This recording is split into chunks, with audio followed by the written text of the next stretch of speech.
Eh, Sir Winner. Ayan po yung ating sewing machine. Okay.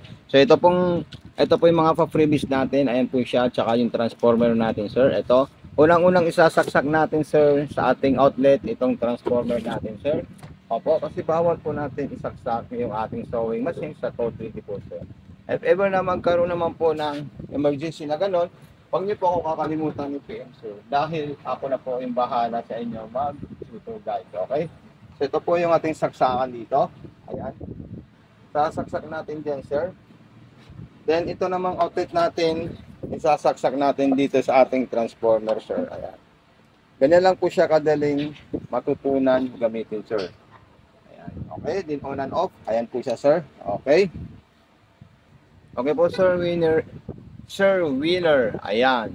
Si Sir Winner is ano pong totoong real pangalan niya? Si wala. Okay, sir, ito na po siya, Sir Winner. Ayan. So ito po yung full setup ng ating sewing machine. Tatanggalin muna natin yung maong natin, sir, na napakakapal. Okay.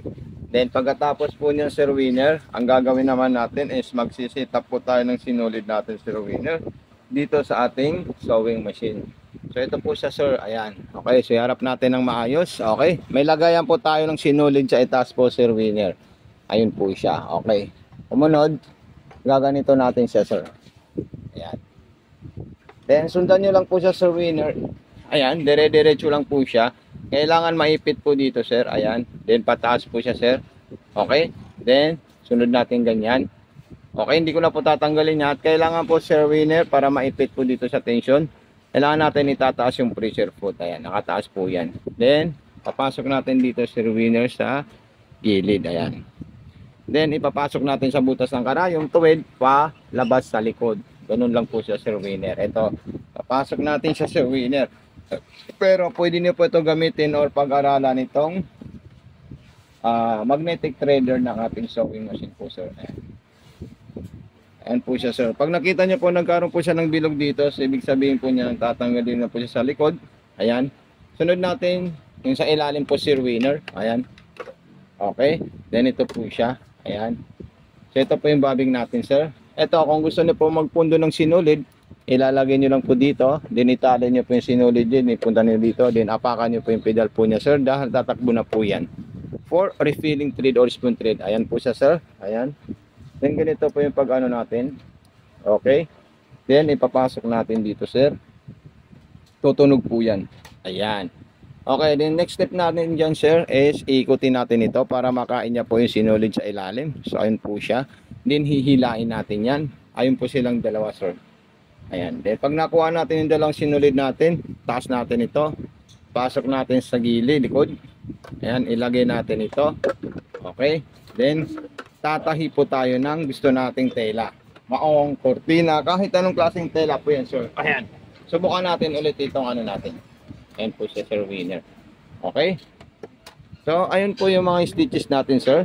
Napakadali lang po yan. Dahil, kumbaga, ito lang yung itatapat din dito sa center point. So, ayan po siya, sir. Oh. Wala pa rin pagbabago. Then, reverse. Ayan po siya. Okay. Then, tanggalin natin yan. Ito. Subukan natin siya ng ibang tela, yung mga maninipis po, sir. Okay, so wait lang po, sir, kuha lang ako ng ibang tela. So ito po siya, sir, yung mga pang manipis natin ng stitches. Ayan po siya, katulad sa zigzag, straight line, garterize, kahit anong klaseng stitches po, sir, nandito po siya, sir. Ayan, okay. Then sa zigzag naman po, sir, ayan po siya, sir. Ayan, then pang garterize, meron din po tayo niyan, sir.